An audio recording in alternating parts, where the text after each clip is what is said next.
Sortie de la clinique de Londres ce lundi 29 janvier, Kate Middleton entame sa convalescence à l'Adelaide Cottage. Si William a choisi de suspendre ses activités pour veiller à son chevet, la reprise de ses fonctions dépendra du rétablissement de son épouse, d'après le Daily Mail. Opérée de l'abdomen le 16 janvier dernier, Kate Middleton a passé 14 jours au total hospitalisée à la clinique de Londres.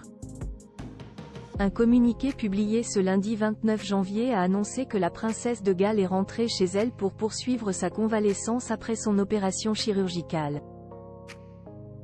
La mère de George, Charlotte et Louis se reposent donc à l'Adelaide Cottage, sa propriété familiale située sur le domaine du château de Windsor, dans le comté de Berkshire. Selon l'avis médical actuel, il est peu probable qu'elle reprenne ses fonctions publiques avant Pâques, avait annoncé le palais de Kensington dans un communiqué un peu plus tôt ce mois-ci. Mais il est possible que la convalescence de la mère de famille soit prolongée, d'après ce que rapporte le Daily Mail ce lundi, ce qui impacterait le quotidien de William par la même occasion, lui qui a choisi de reporter un certain nombre des engagements pour veiller sur son épouse.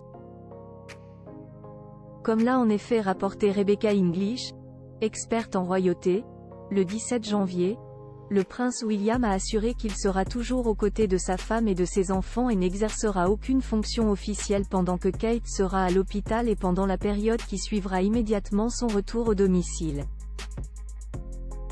D'après nos confrères, la reprise de Kate de ses fonctions officielles dépendra des conseils médicaux qu'elle recevra au jour le jour plus, et William retournera à ses engagements publics une fois qu'elle sera rétablie. Le couple princier pourrait donc prolonger son absence bien plus tard qu'en mars. Le palais a cependant donné des nouvelles rassurantes, précisant que Kate fait de bons progrès. Pendant ce temps, le beau-père de Kate, le roi Charles III, est encore hospitalisé à la clinique de Londres après avoir été admis vendredi dernier pour une intervention chirurgicale visant à soigner son hypertrophie de la prostate.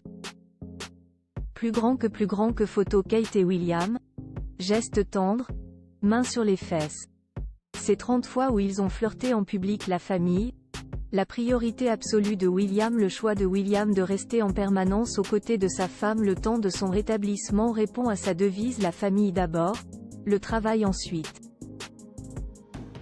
Il assure donc à lui tout seul l'éducation de leurs 3 enfants le temps de la convalescence de leur mère.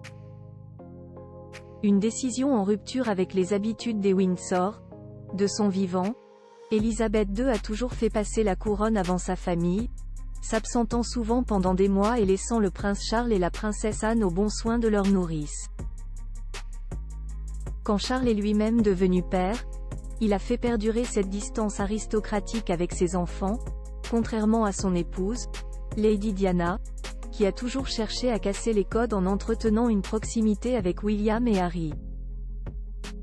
William ne veut pas que des erreurs soient commises avec la prochaine génération. Il veut donner à George, Charlotte et Louis une bonne éducation et beaucoup d'amour. C'est ce qui lui tient le plus à cœur, a confié un ami des de Galles à People.